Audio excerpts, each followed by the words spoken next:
Hello friends, आपण शिकतोय chapter chemical kinetics standard 12 आणि आजचं आपलं लेक्चर आहे अबाउट फर्स्ट ऑर्डर रिॲक्शन. याच्या आधीच्या पिरियडला मी तुम्हाला partial order of the reaction आणि ऑर्डर ऑफ द रिॲक्शन या संदर्भामध्ये कन्सेप्ट सांगितलेल्या होत्या. आज आपल्याला त्यातली फर्स्ट ऑर्डर रिॲक्शन ही लक्षामध्ये घ्यायची आहे. आता what is first order reaction? तर it is the reaction whose rate depends upon concentration of only one reactant. ज्या रिॲक्शनचा रेट हा फक्त कॉन्सन्ट्रेशन ऑफ ओनली वन रिॲक्टंटवर अवलंबून असतो त्याला फर्स्ट ऑर्डर रिॲक्शन असं म्हटलं जातं. The reaction whose rate depends upon concentration of only one reactant that is called as first order reaction. Example बघा, अमोनियम नायट्रेट घेतला आपण. या अमोनियम नायट्रेटला हीट केलं की तो डिकम्पोज होतो आणि नायट्रोजन गॅस आणि वॉटर आपल्याला मिळतं. रेट ऑफ द रिॲक्शन जेव्हा रेट लॉ एक्सप्रेशननुसार, जी एक्सपेरिमेंटल कन्सेप्ट आहे तुम्हाला माहिती आहे, रेट लॉ एक्सप्रेशननुसार याचा रेट जर का काढला तर rate of reaction is equal to K into concentration of NH4NO2 that is ammonium nitrate. म्हणजेच rate of the reaction depends upon concentration of only one reactant and as rate of reaction depends upon concentration of only one reactant this is first order reaction. आता rate of the रिॲक्शनचं unit पहिल्या लेक्चरमध्ये आपण सांगितलं होतं की moles per DM³ per time आहे. Rate of the reaction is measured in moles per DM³ per time आणि कॉन्सन्ट्रेशनचं युनिट तुम्हाला माहिती आहे मोल्स पर DM³. आता दोन्ही बाजूला मोल्स पर DM³ आहे जे कॅन्सल होतील, हे दोन्ही कॅन्सल झाले. राहिलं काय मग? Per time is equals to k, म्हणजेच k is equals to per time. म्हणून आपण म्हणू शकतो unit of rate constant of first order reaction is per time.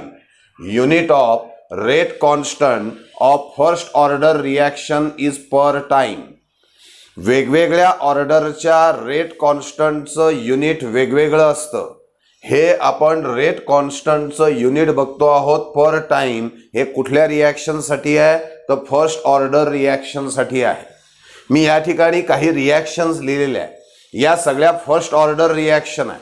तुम्ही म्हणाल सर हे आपल्याला समजेल कसं? याचं मेकॅनिझम तर आपण करून बघू शकत नाही.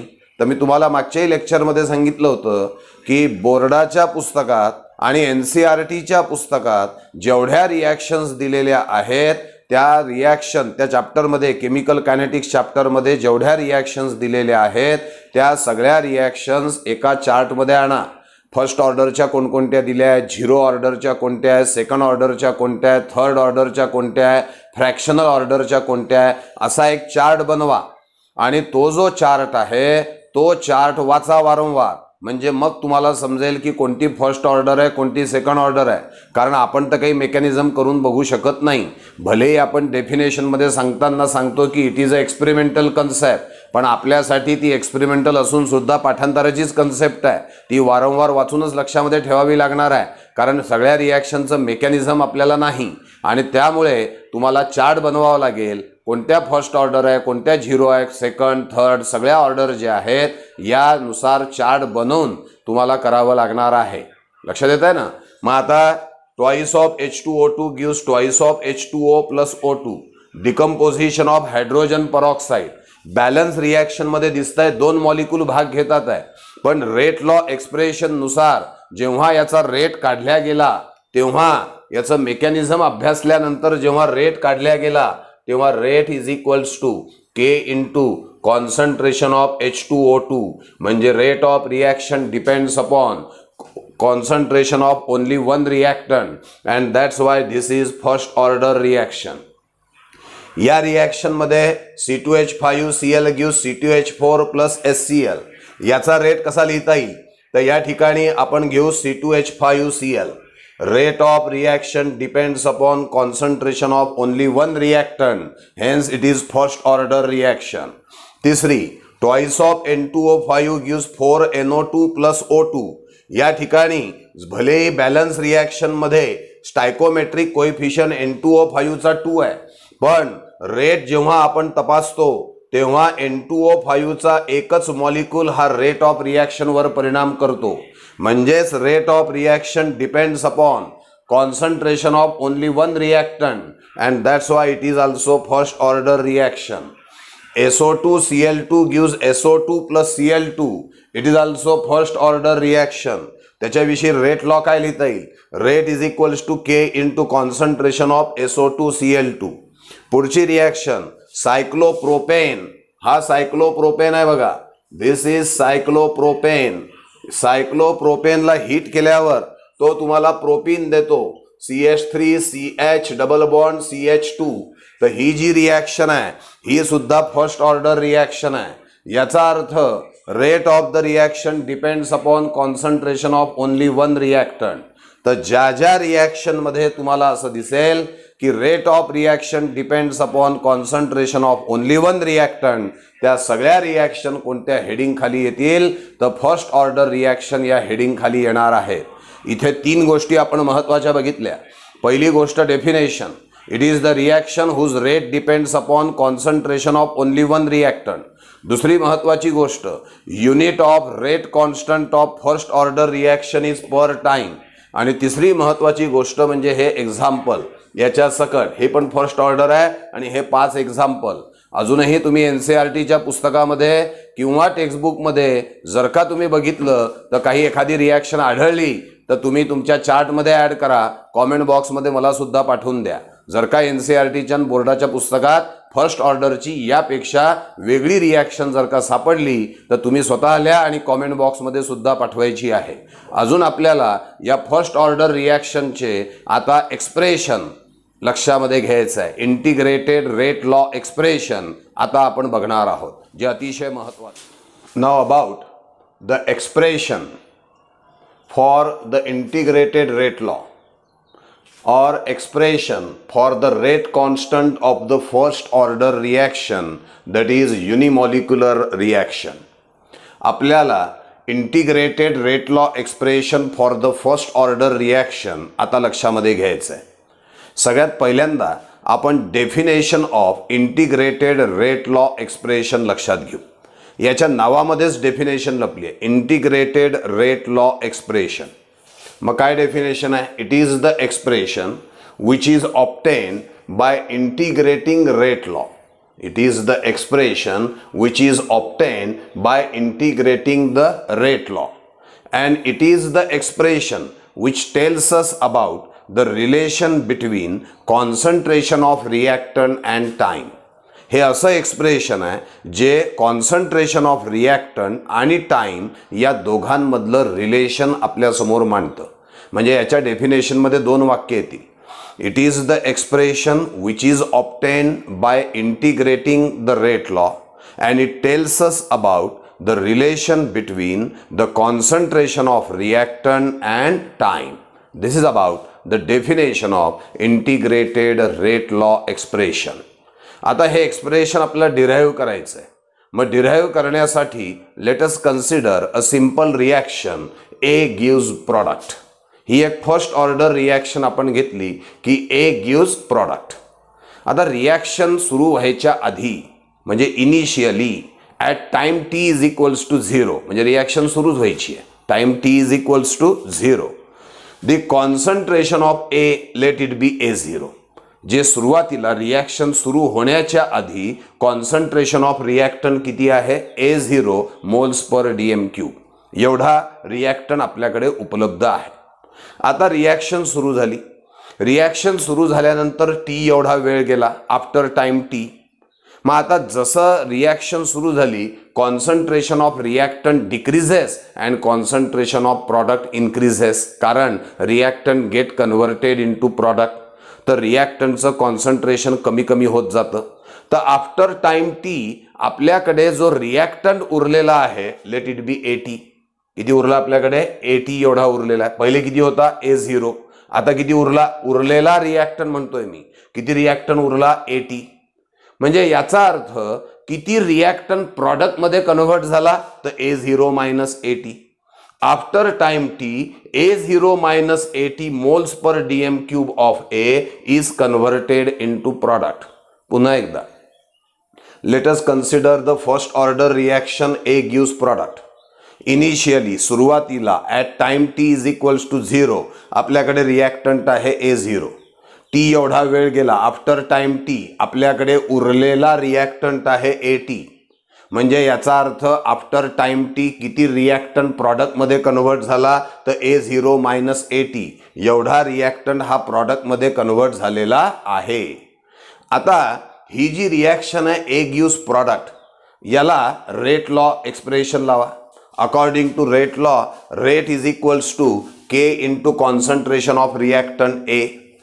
For first order reaction according to rate law, rate is equals to K into concentration of A. पण चॅप्टर नंबर या केमिकल कायनेटिक्सच्या चॅप्टर नंबर जे आपण पाहत होतो पेज नंबर 1, त्या पेज नंबर 1 मध्ये म्हणजे लेक्चर नंबर 1 मध्ये, या चॅप्टरच्या लेक्चर नंबर 1 मध्ये आपण त्या ठिकाणी एक डेफिनेशन घेतली होती रेट ऑफ द रिॲक्शनची. ती काय होती definition? Rate is equals to minus dA upon dt. Minus का बरं?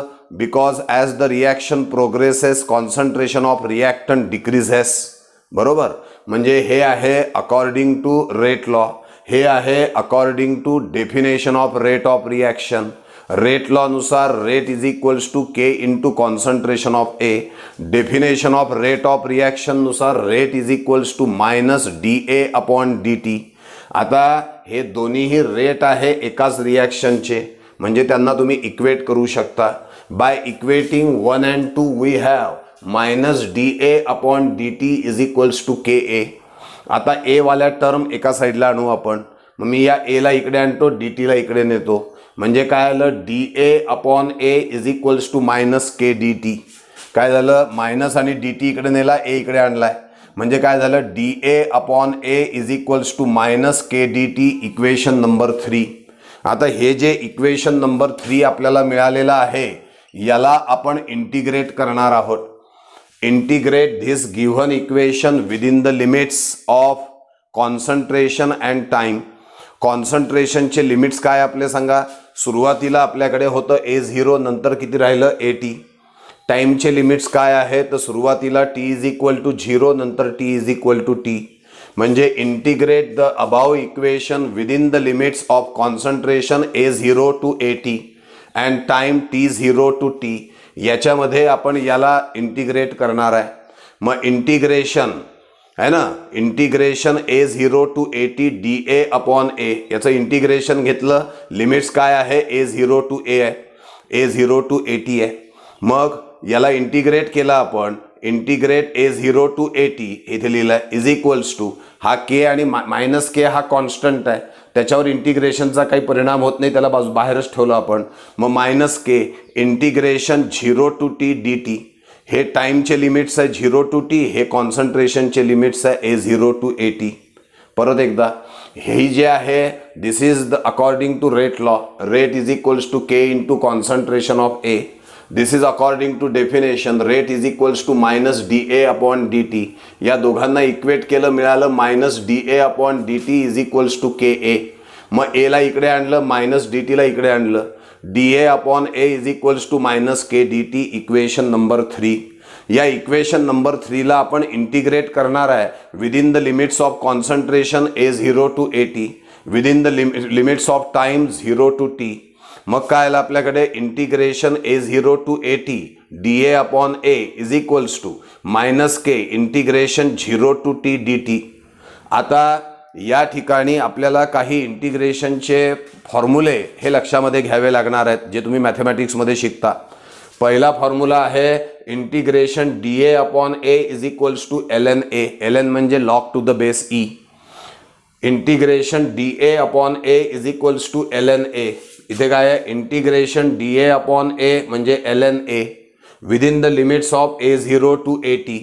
म्हणजे फॉर्म्युल्यानुसार इंटिग्रेशन dA अपॉन A च्या ऐवजी आपण ठेवलं ln A आणि त्याचे लिमिट्स लिहिले ब्रॅकेट टाकून. तुम्ही गोलही ब्रॅकेट टाकू शकता A0 टू AT. आणि दुसरीकडे minus K as it is. दुसरा फॉर्म्युला आहे integration dt is equals to T. मग इंटिग्रेशन dt च्या ऐवजी T लिहिलं within the limits 0 to T. आता काय करायचं आहे? पहिले अप्पर लिमिट पुट करायचं आहे, मायनस करून लोअर लिमिट पुट करायचं आहे. मग काय होईल ln upper limit AT minus ln lower limit A0. इथे सुद्धा तसंच आहे मायनस के इन ब्रॅकेट या टीच्या ऐवजी अप्पर लिमिट म्हणजे टीच येईल मायनस करून लोअर लिमिट म्हणजे 0 येईल तर टी मायनस 0 म्हणजेच टी. मग काय येईल सांगा आपल्याकडे ln AT minus ln A0 is equals to minus K in bracket T minus 0. आता ln A minus ln B हा एक फॉर्म्युला आपल्याला घेता येईल ln A minus ln B is equals to ln A upon B. वाटलंच तर लिहितो या ठिकाणी मी. काय फॉर्म्युला येईल लक्षात घ्या. फॉर्म्युला असेल ln A minus ln B is equals to ln A upon B. हा एक फॉर्म्युला डोक्यामध्ये ठेवा. मग तोच फॉर्म्युला इथे वापरला ln A minus ln B is equals to ln A upon B आणि इकडे t मायनस 0 म्हणजे t आहे. मग काय आलं आपल्याकडे ln AT upon A0 is equals to minus KT. आपण इथून सुरुवात केलं होतं एक्सप्रेशन अजून संपलेलं नाही पुढे बघायचं आहे. एकदा रिवाइज करू आणि मग पुढे जाऊ.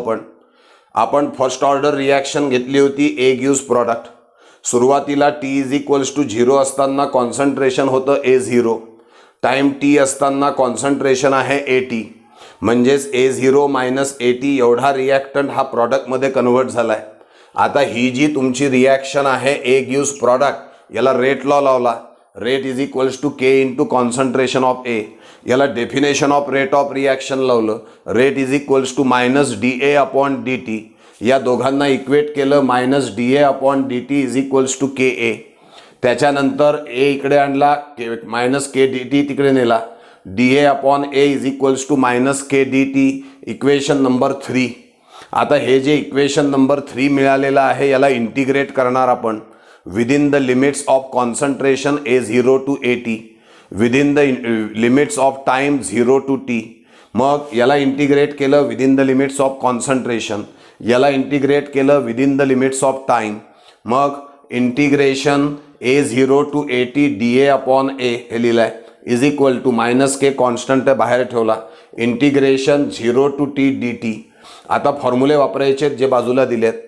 Integration DA upon A is equals to ln A म्हणजे याच्याऐवजी ln A ठेवलं. लिमिट जसेच्या तसे लिहा A0 टू AT हे लोअर लिमिट हे upper limit minus K integration DT म्हणजे T आहे. लिमिट 0 टू T आहे. लिमिट्स पुटअप करताना पहिले अप्पर लिमिट मायनस करून लोअर लिमिट. मग पहिले अप्पर लिमिट ठेवा ln AT minus ln A0 हे आलं इज इक्वल टू मायनस के पहिले अप्पर लिमिट मायनस 0. आता फॉर्म्युला वापरला ln A minus ln B is equals to ln A upon B. मग इथे सुद्धा ln AT minus ln A0 म्हणजेच ln AT upon A0 is equals to minus KT. इथपर्यंत आपण आलेलो आहोत. अजून आपल्याला पुढे हे एक्सप्रेशन सॉल्व करायचं आहे. बघूया. आपण पोहोचलोय ln AT upon A0 is equals to minus KT. आता तेच आपण इथे लिहिलं बघा minus KT is equals to ln AT upon A0. हा मायनस इकडे आणला आपण. KT is equals to minus ln AT upon A0. आता या मायनसमुळे याचा रिसिप्रोकल घेता येईल आपल्याला बरोबर आहे किंवा याचा रिसिप्रोकल घेतला तर इथे बाहेर मायनस येईल. मायनस मायनस काय होईल plus. KT is equals to ln A0 upon AT. हे मायनस या रिसिप्रोकलमध्ये ॲडजस्ट होऊन गेलेलं आहे. KT is equals to ln A0 upon AT. टीला इकडे आणा. K is equals to 1 upon T ln A0 upon AT. आता ln म्हणजे log to the base E आहे.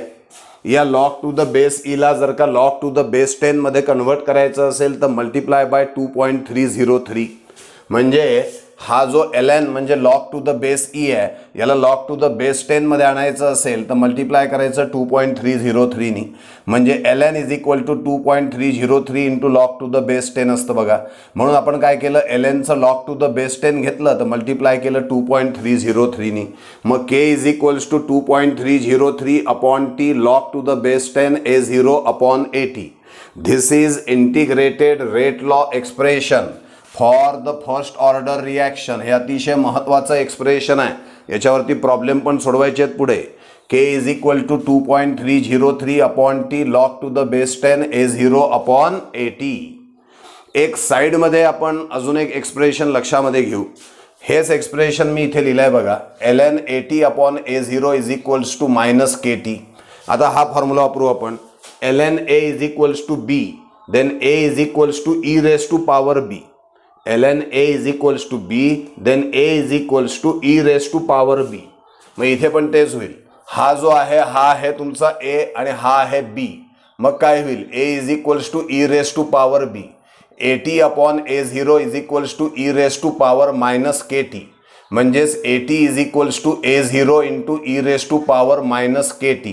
हे जे आपण ऑर मधलं एक्सप्रेशन इकडे बाजूला लिहिलं आहे, जर का हे विचारलं तरच लिहायचं, अदरवाईज ते लिहिण्याची आवश्यकता नाही. परंतु फॉर्म्युले मात्र लक्षामध्ये ठेवणं आवश्यक आहे. AT is equals to A0 into e raise to power minus KT. काय घेतलंय आपण, इंटिग्रेटेड रेट लॉ एक्सप्रेशन. एकदा पुन्हा रिवाइज करू आपण. आणि आता यावेळेला रिवाइज करताना तुमच्याजवळ कागद पेन असणं आवश्यक आहे. मी जसं जसं बोलेल तसं तसं तुम्ही पण लिहायचं आहे.